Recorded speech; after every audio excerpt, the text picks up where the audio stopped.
Once again, I'd like to thank Guy Coxall for his contributions to the conversation. I would just like to underline some points about the wars for oil. This is an article in The Guardian, an extract from an article in The Guardian by Nafeez Ahmed. It was 20th of March 2014. The title is Iraq Invasion Was About Oil. This was, as I say, 20th of March 2014. Yesterday was the 11th anniversary of the 2003 Iraq War, yet to this day, few media reflections on the conflict accurately explore the extent to which opening up Persian Gulf energy resources to the world economy was a prime driver behind the Anglo-American invasion.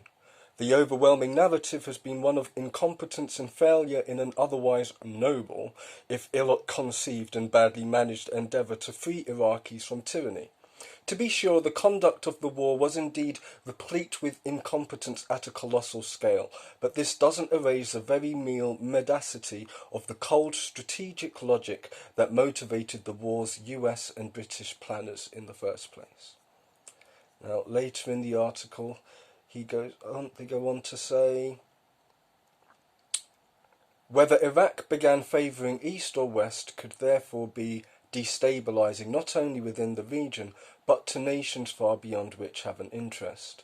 Iraq holds the key to stability in the region, Ellery continued, due to its relatively large consuming population, its being home to the second largest reserve of oil, underexploited, and finally its geostrategic location on the routes between Asia, Europe, Arabia and North Africa, hence the Silk Road. End quote. Despite escalating instability and internal terrorism, Iraq is now swiftly reclaiming its rank as one of the world's fastest growing exporters, cushioning the impact of supply outages elsewhere and thus welcomed by OPEC. Back in 2008, Ellery had confirmed Allied ambitions to raise Iraqi's oil production by 2.5 million BPD today to 3 million by next year and maybe ultimately 6 million barrels per day. Thus, the primary motive of the war, mobilizing Iraqi oil production to sustain global oil flows and moderate global oil prices, has so far been fairly successful according to the International Energy Agency. 11 years on, as I say, this was 2014 I believe, there should be no doubt that the 2003 Iraq War was among the first major resource wars of the 21st century. It is unlikely to be the last. Now, I'd like to underline 2 points there. A, that journalist believes that the Iraq War was a war for oil. And B, remember, we were sent to war under the false impression that Iraq had weapons of mass destruction. Remember? Neither the media nor the politicians are highlighting the fact that we were lied to about war which led to thousands of deaths for oil, i.e. money. This is from Wikipedia about the Chilcot Inquiry. The Iraq Inquiry, also referred to as the Chilcot Inquiry after its chairman Sir John Chilcot, was a British public inquiry into the nation's role in the Iraq War. The inquiry was announced in 2009 by Prime Minister Gordon Brown and published in 2016 with a public statement by Chilcot. On the 6th of July 2016, Sir John Chilcot announced the report's publication more than 7 years after the inquiry was announced.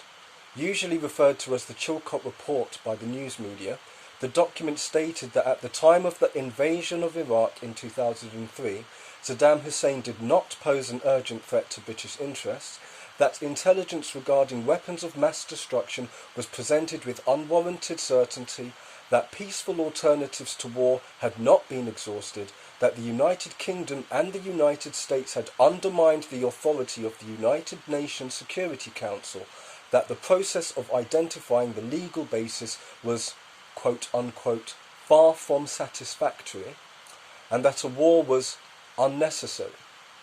The report was made available under an open government licence. That's all from Wikipedia. Not Alex Jones, not David Icke, just Wikipedia, open source. Which doesn't make it infallible, obviously. It's open source. So,